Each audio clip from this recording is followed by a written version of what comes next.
આપણે ચેપ્ટર 7 યામ ભૂમિતિ પૂરું કરેલું છે. હવે નવા ચેપ્ટર તરફ જઈએ છે. આપણે સ્ટાર્ટ કરશું હવે ચોથું ચેપ્ટર દ્વિઘાત સમીકરણ. ચેપ્ટર 4 દ્વિઘાત સમીકરણ.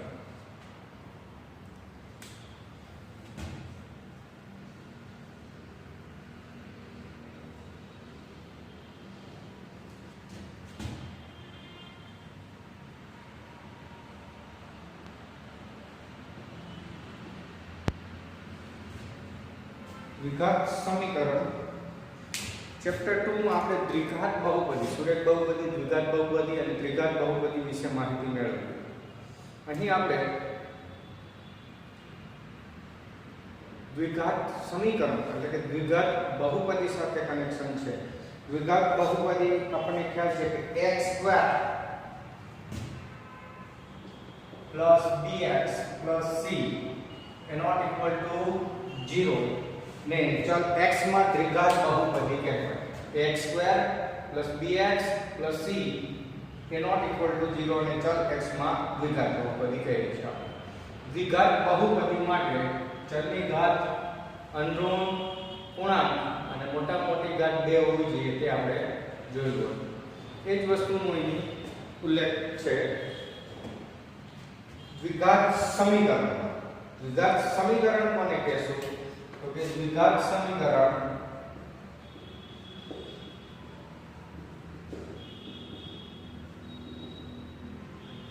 a b c સભ્ય વાસ્તવિક સંખ્યાઓ, a b c વાસ્તવિક સંખ્યાઓ હોય, બરાબર. a b c વાસ્તવિક સંખ્યાઓ હોય તથા a ≠ 0 હોય, તથા a ≠ 0 એટલે કે a 0 હોવો ન જોઈએ હોય તો ચલ x નું દ્વિઘાત સમીકરણ x² + bx + c = 0 પ્રકારનું હોય. મિત્રો જોઈ શકો છો ઇક્વેશન એટલે સમતા આવી જાય ત્યાં સમીકરણ બને. અહીંયા ઇક્વલ ટુ આવે છે એટલે x² + bx + c = 0. ટૂંકમાં દ્વિઘાત બહુપદીનું મૂલ્ય 0 લઈ લઈએ તો એ દ્વિઘાત સમીકરણમાં કન્વર્ટ થાય છે. એટલે કે અહીં કન્ડિશન સહગુણક છે ABC વાસ્તવિક સંખ્યા હોય જે a ≠ 0 એ 0 હોય તો તમે જોઈ શકો છો સુરેખ બહુપદી. તો પછી આ સુરેખ સમીકરણમાં કન્વર્ટ થાય છે, બરાબર. અને દ્વિઘાત સમીકરણ આ પ્રકારના હોય છે. કન્ડિશન ABC વાસ્તવિક સંખ્યા હોવી જોઈએ, a ≠ 0. એટલે આપણે કહી શકીએ કે આમ x² + bx + c = 0, a ≠ 0 ને દ્વિઘાત સમીકરણનું પ્રમાણિત રૂપ અથવા તો વ્યાપક સ્વરૂપ, પ્રમાણિત રૂપ અથવા વ્યાપક સ્વરૂપ કહે છે, બરાબર. દ્વિઘાત કે આ દ્વિઘાત બહુપદીનું વ્યાપક સ્વરૂપ છે. આ દ્વિઘાત સમીકરણ x² + bx + c = 0, a ≠ 0 એ દ્વિઘાત સમીકરણનું વ્યાપક. a ≠ 0 નું તમને ફરી પાછું કહું, a 0 હોય તો અપદ નથી તો એક સુરેખ બહુપદી બને, તો આ એક સુરેખ સમીકરણ બને. ઓકે, ચાલો હવે ઉપયોગ દ્વિઘાત બહુપદીમાંથી દ્વિઘાત સમીકરણ. તો કે વ્યવહારમાં એવા કેટલાક કુલ પ્રશ્નો આવેલા છે, એવા કોઈ કોયડા આવેલા છે જેના હિસાબે ઉકેલ માટે દ્વિઘાત સમીકરણનું નિર્માણ થઈ ગયું. આપણે ચેપ્ટર 3 માં દ્વિચલ સુરેખ સમીકરણ યુગ્મ જોયું. દ્વિચલ સુરેખ સમીકરણ યુગ્મ એ તમે જોઈને આવેલા છો. તો દ્વિચલ સુરેખ સમીકરણ યુગ્મ માં એ પ્રકારના કુલ પ્રશ્નો હતા. જ્યારે માનો કે ક્યારેક આપણે વિચારીએ કે લંબચોરસ બગીચાની લંબાઈ, લંબચોરસ બગીચાની લંબાઈ તેની પહોળાઈના બમણાથી 1 મીટર વધુ છે. લંબચોરસ બગીચાની લંબાઈ તેની પહોળાઈના બમણાથી 1 મીટર વધુ છે અને તેનું ક્ષેત્રફળ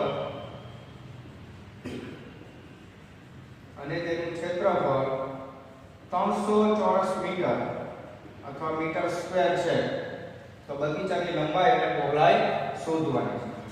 લંબચોરસ બગીચાની લંબાઈ તેની પહોળાઈના બમણાથી 1 મીટર વધુ છે અને તેનું ક્ષેત્રફળ 300 ચોરસ મીટર છે તો લંબાઈ અને પહોળાઈ શોધવાની. હવે અહીં તમે જોઈ શકો છો લંબાઈ આપણે x લઈએ, પહોળાઈ y લઈએ. તો અહીં x બરાબર 2y + 1 બરાબર. ચાલો આ એક સમીકરણ બની જશે કે x - 2y = 1. પણ હવે ક્ષેત્રફળ 300 એટલે x * y = 3. તો આ જો અહીં સુરેખ સમીકરણ બનતું નથી. માટે આ પ્રશ્નનો ઉકેલ દ્વિચલ સુરેખ સમીકરણ યુગ્મથી નથી આવી શકતો. તો એના માટે હવે આપણે એક ચલ જ મદદ લેવાની રહેશે. તો એક ચલ માટે ધારો કે લંબાઈ પહોળાઈના બમણાથી 1 મીટર વધારે, એટલે કે લંબાઈનો આધાર કોના પર છે? પહોળાઈ. એટલે કે આપણે પહોળાઈ x મીટર લઈએ તો માટે લંબાઈ પહોળાઈના બમણાથી 1 મીટર વધારે એટલે x + 1 મીટર થાય ને, 2x + 1. લંબાઈ પહોળાઈના બમણાથી 1 મીટર વધારે અને હવે તેનું ક્ષેત્રફળ 300 એટલે લંબાઈ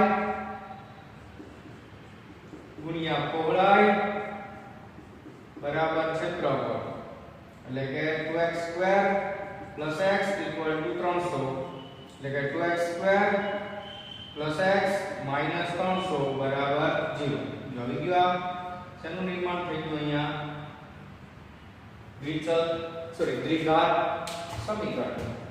હવે આપણે ચેપ્ટર 2 માં 9મા ધોરણમાં 8મા ધોરણમાં જે અવયવની મદદ લીધેલી હતી, ખાસ કરીને આપણે જે જૂથ પાડીને જે અવયવ પાડતા હતા એની મદદથી તમે x ની વેલ્યુ શોધી શકો. x ની વેલ્યુ મળે એટલે પહોળાઈ મળી ગઈ, એની વેલ્યુ અહીંયા 2x + 1 માં મૂકો તો લંબાઈ મળી ગઈ.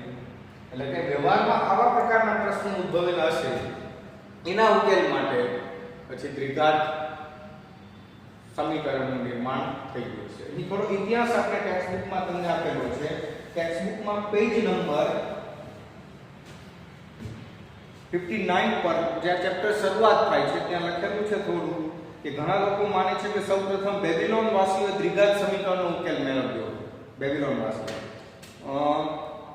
ત્યારબાદ યુક્લિડે પણ ગ્રીક ગણિતશાસ્ત્રી યુક્લિડે પણ લંબાઈ શોધવાની ભૌમિતિક રીત વિકસાવી. તેને આપણે વર્તમાન પરિભાષામાં દ્વિઘાત સમીકરણ ઉકેલ કહીએ છીએ. સામાન્ય રીતે દ્વિઘાત સમીકરણ ઉકેલવાનો શ્રેય મોટે ભાગે પ્રાચીન ભારતીય ગણિતશાસ્ત્રીઓને જાય છે. બરાબર. જેમ કે વાસ્તવમાં બ્રહ્મગુપ્તે પણ દ્વિઘાત સમીકરણ ઉકેલ માટેનું સ્પષ્ટ સૂત્ર આપેલું હતું. ત્યાર પછી શ્રીધર આચાર્ય એ દ્વિઘાત સૂત્ર તરીકે ઓળખાતું સૂત્ર પ્રસ્થાપિત કરેલું દ્વિઘાત સમીકરણના ઉકેલમાં, જે આપણે આ ચેપ્ટરમાં પાછળથી જોશું. બરાબર. આમ જુદા જુદા ભારતીય ગણિતશાસ્ત્રીઓ અને બીજા બધા ગણિતશાસ્ત્રીઓ, પ્રાચીન ગણિતશાસ્ત્રીઓ પણ એનો ઉપયોગ કરેલો. એક અરબ ગણિતશાસ્ત્રી અલ-ખ્વારિઝમી એ પણ આ વિવિધ પ્રકારના દ્વિઘાત સમીકરણનો અભ્યાસ કરેલો હતો. બરાબર છે. અને અબ્રાહમ બાર હિયાહાનાસી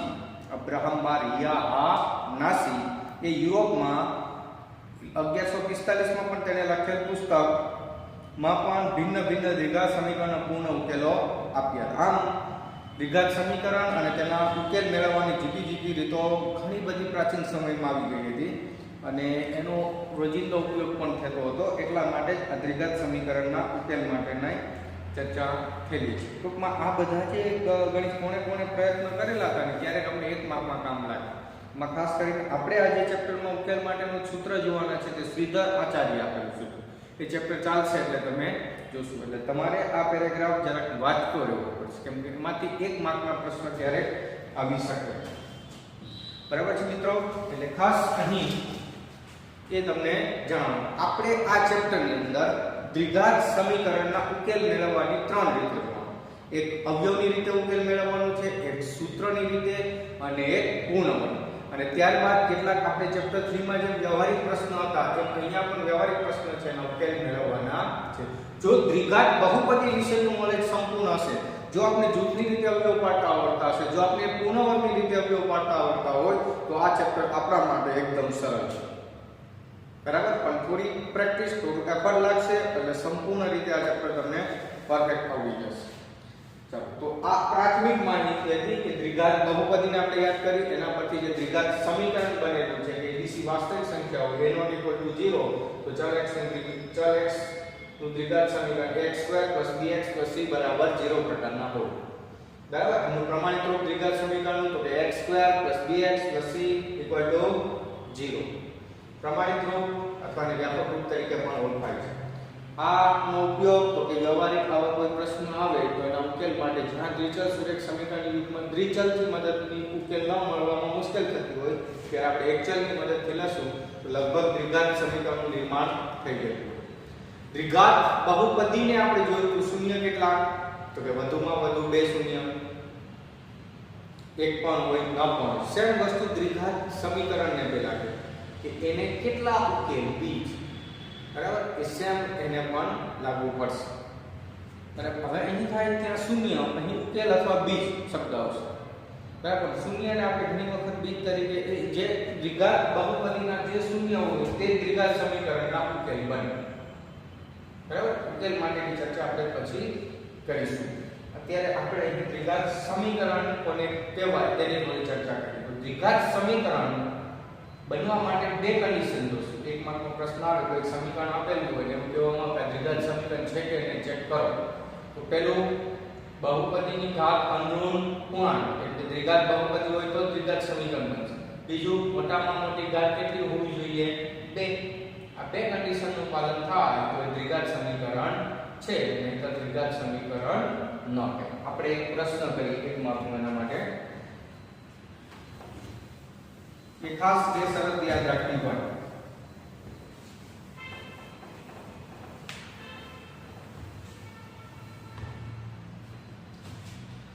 નીચે આપેલ સમીકરણો દ્વિઘાત સમીકરણો છે કે કેમ તે ચકાસો. નીચે આપેલ સમીકરણો દ્વિઘાત સમીકરણો છે કે કેમ તે ચકાસો. દ્વિઘાત સમીકરણો છે કે કેમ તે ચકાસો. પહેલું આપણે લઈએ x - 2 2 1 x - 1 2 1 equal to 2x - 3. આ સમીકરણ એ દ્વિઘાત સમીકરણ છે કે કેમ તે આપણે ચેક કરવું છે. તો મિત્રો x - 1 હોલ સ્ક્વેર એટલે a - b હોલ સ્ક્વેર એ સૂત્ર ભૂલી ગયા હોય તો પછી તકલીફ પડે. અહીંયા a સ્ક્વેર - 2ab + 1 એટલે કે x નો સ્ક્વેર - 2x + 1. હા, પહેલાનો વર્ગ ઓછા 2 ગુણ્યા પહેલું બીજું વત્તા બીજાનું +1 આ છે equal to 2x - 3. So therefore x square minus 2x plus 1 plus 1 2 minus 2x plus 3 equal to 0. આ 2x અંદર લીધું છે 3 અહીંયા. તો x square minus 2x એટલે minus 4x plus 2 plus 3 એટલે plus 5 equal to 0. તો હવે અહીં બે કન્ડિશન ચલની ઘાત અનુરૂપ પૂર્ણાંક તો 2 1 અનુરૂપ અને પૂર્ણાંક છે. મોટા મોટી ઘાત કેટલી છે? 2 છે. તો માટે આપેલ સમીકરણ દ્વિઘાત સમીકરણ છે. બરાબર મિત્રો? ચાલો સેકન્ડ એક જોઈએ આપણે x * x + 1 + 8 x * x + 1 + 8 x + 2 * x - 2. ચાલો આ બીજું સમીકરણ આપેલું છે તે દ્વિઘાત સમીકરણ છે કે નહીં તે આપણે ચેક કરવાનું. તો મિત્રો x * x x2 x * 1x bracket open કરો +8 બે બ્રેકેટનો ગુણાકાર x + 2 x - 2 a + b શું થશે ગુણાકાર? ઓકે વિચાર આવી ગયો. a² - b² એટલે કે x² - 2 no square x² + x + 8 equal to x² - 4 એટલે x² plus x minus x square plus 4 equal to 0. x square अंदर आ जाए minus uh plus 4 plus x square minus x square cancel x plus 12 equal to 0.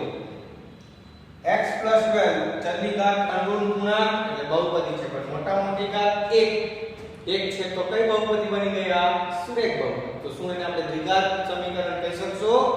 નહીં કહેવાય. માટે આપેલ સમીકરણ દ્વિઘાત સમીકરણ નથી. ઓકે, ચાલો નેક્સ્ટ ક્વેશ્ચન પર જઈએ આપણે. Question number 3. ક્વેશ્ચન નંબર 3 માં x - 2 x + 1 બીજા ઇક્વલ ટુ x - 1 x + 3. ચાલો પહેલા તેના પ્રમાણિત રૂપમાં લાવવું જ પડે. દરેકમાં આપણે એક ટ્રાય કરીએ છીએ કે કયા રૂપમાં લાવીએ છીએ પ્રમાણિત, પછી છે કે નહીં તે ચેક કરીએ છીએ. ચાલો તો પ્રમાણિત રૂપમાં લાવવા માટે બે કૌંસનો ગુણાકાર અહીંયા કોઈ સૂત્ર ઉપયોગ નથી થતો. તો x * x + 1 - 2 * x + 1. એ જ રીતે અહીં x * x + 3 - 1 * x + 3. તો x² + x -2x -2 અહીં x² + 3x -x આ આવડવું જોઈએ. આપણે 9 માંથી શીખેલા છે કે કૌંસના ગુણાકાર, બે કૌંસના ગુણાકાર, ચલનો ગુણાકાર એમાં આવડ હોય તો જ આ ચેપ્ટરમાં એટલે એક વખત ધ્યાનથી કરી લેવાનું રહેશે. ચાલો તો અહીં x² શું થશે આનું? તો કે -x -2 x² + 2x -3 x² - x -2 -x² - 2x + 3 = 0 plus x square minus x એટલે -3x -2 plus 3 plus 1 equal to 0. અહીં આપણે જોઈ શકીએ છીએ ચલની ઘાત અનુરૂપ પૂર્ણાંક પણ મોટામાં મોટી ઘાત 1 છે એટલે આ બહુપદી કેવી થશે? સુરેખ બહુપદી. માટે આ સમીકરણ સુરેખ. માટે આપેલ સમીકરણ દ્વિઘાત સમીકરણ નથી. ચાલો એ જ રીતે મિત્રો ચોથો ક્વેશ્ચન જોઈ લઈએ આપણે.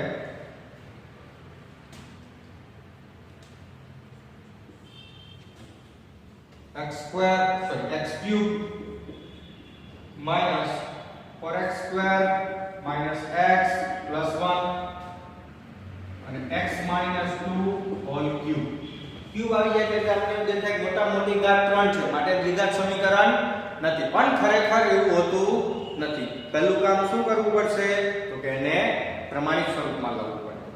તો પ્રમાણિત સ્વરૂપમાં લાવવા માટે x³ minus 4x² minus x plus 1 તો એમાં જ રહેશે. આ બ્રેકેટ ઓપન કરવાનું a minus b whole cube. તો a નો ક્યુબ minus b નો ક્યુબ minus 3ab કૌંસમાં a minus b x³ minus 4x² minus x plus 1 x³ minus 8 6x કૌંસમાં x minus 2 x³ minus 4x² minus x plus 1 x³ minus 8 minus 6x² plus 12x x³ minus 4x² minus x plus 1 minus x³ plus 8 plus 6x² minus 12x equal to 0. x³ cancel minus 4x² plus 6x² કેટલા વધશે? plus 2x² minus x minus 12x એટલે minus 13x. Okay અને plus 1 plus 8 એટલે plus 9 equal to 0. તો મિત્રો હવે ચલની ઘાત અનુરૂપ પૂર્ણાંક અને મોટામાં મોટી ઘાત કેટલી છે અહીં? તો કે 2 છે. તો માટે દ્વિઘાત સમીકરણ છે. માટે આપેલ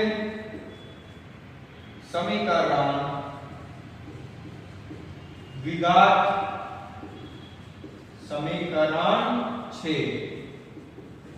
મિત્રો આ પ્રકારના પ્રશ્નો આપણે એક માર્કમાં આવી શકે। કોઈ સમીકરણ આપે ને દ્વિઘાત સમીકરણ છે કે નહીં, અથવા નીચે ચાર ઓપ્શન આપે, ખાલી જગ્યા આપે, કોઈ બી વસ્તુ આવી શકે। ટૂંકમાં એક માર્કના પ્રશ્નમાં આપણે બે શરત યાદ રાખવાની, ચલની ઘાત અનઋણ પૂર્ણાંક એ પહેલા બીજા જે પદમાં હોતે, અને મોટામાં મોટી ઘાત કેટલી 2 હોવી જોઈએ, તો એ દ્વિઘાત બહુપદી બને। અને દ્વિઘાત બહુપદી છે તો એ દ્વિઘાત સમીકરણ, તો એ આપેલ સમીકરણ દ્વિઘાત સમીકરણ કહેવાશે।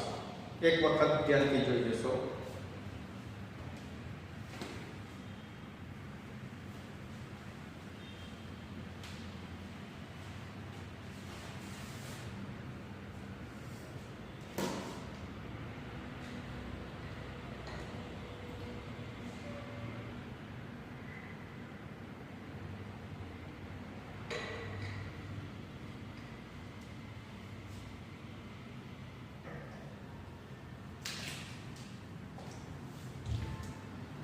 ચાલો મિત્રો આપણે આગળ વધીએ।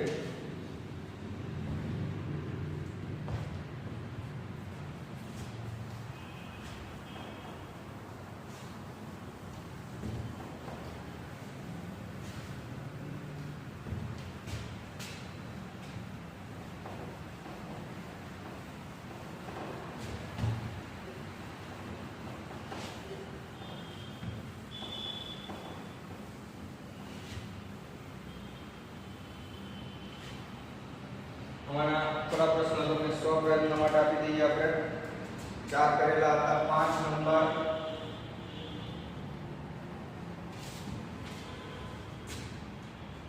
x + 1 whole square 2 into x minus 3 6 x square minus 2x equal to minus 2 into 3 minus x 7 x minus 3 2x plus 1 equal to x into x plus 5 8 x square plus 3x plus 1 equal to x minus 2 whole square। એટલે ચાર હમણાં જ આપણે જે રીતે કરેલું છે એ જ રીતે તમે જાતે ચેક કરશો।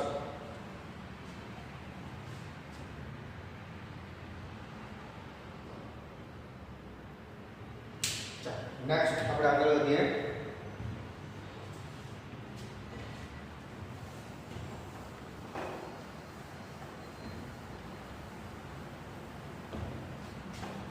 ચાલો મિત્રો હમણાં આપણે વાત થઈ દ્વિઘાત સમીકરણનો ઉકેલ અથવા બીજ।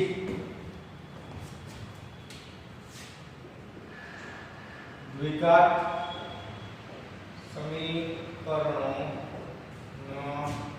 ઉકેલ અથવા બીજ। આપણે આ ચેપ્ટરમાં દ્વિઘાત સમીકરણના ઉકેલ અથવા બીજની ચર્ચા કરવાની છે।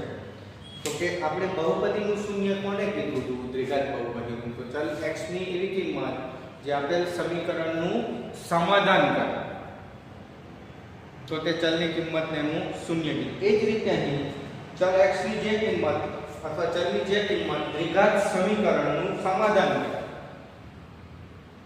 સોરી પહેલામાં બહુપદીમાં આપણે એવું જોયેલું ચલની જે કિંમત બહુપદીનું મૂલ્ય 0 બનાવે, ચલની તે કિંમતને એના શું ગણેલા હતા? શૂન્ય। પણ અહીં સમીકરણ છે એટલે લેફ્ટ સાઈડ અને રાઈટ સાઈડ, ડાબી બાજુ ને જમણી બાજુ, તો ચલની કિંમત મૂકતા ડાબી બાજુ ને જમણી બાજુ સરખી થાય એટલે એને સમાધાન થઈ જાય। એ સમાધાન શબ્દ એ રીતે છે કે બંને સાઈડ ઇક્વલ હોય, બરાબર છે। એટલે ચલ x ની ચલની જે કિંમત દ્વિઘાત સમીકરણ ચલની જે કિંમત કે કિંમતો, બરાબર, ચલની જે કિંમત કે કિંમતો દ્વિઘાત સમીકરણનું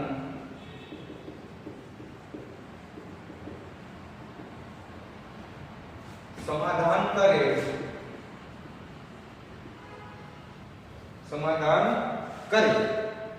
ચલની કરે તો ચલની તે કિંમત કે કિંમતોને દ્વિઘાત સમીકરણનો દ્વિઘાત સમીકરણનો ઉકેલ અથવા બીજ કહે છે. બરાબર. અહીં એક વસ્તુ ધ્યાન રાખવા જેવી છે જે આપણે ટેક્સ્ટબુકમાં પેજ પર ઉકેલ લાસ્ટમાં લખેલું છે કે દ્વિઘાત સમીકરણ x2 દ્વિઘાત સમીકરણ x2 bx c ના શૂન્યો તથા બીજ. બરાબર. દ્વિઘાત સમીકરણ x2 આ દ્વિઘાત બહુપદી x2 bx2 c = એટલે દ્વિઘાત સમીકરણ x2 bx c = 0 a = 0 ના શૂન્ય અને બીજ કેવા હોય છે? સમાન જ હોય છે. શૂન્ય અને બીજ કેવા હશે બંનેના?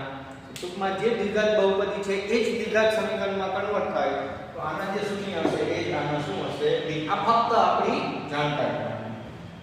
ચાલો અહીં આપણે આ ચેપ્ટરમાં દ્વિઘાત સમીકરણના ઉકેલ માટેની 3 રીતો જોવાના છે. દ્વિઘાત સમીકરણ ના ઉકેલ માટેની રીતો. કેટલી રીતો જોવાના છે આપણે અહીં? 3 રીતો દ્વિઘાત સમીકરણના ઉકેલ માટેની. પહેલું અવયવની રીત.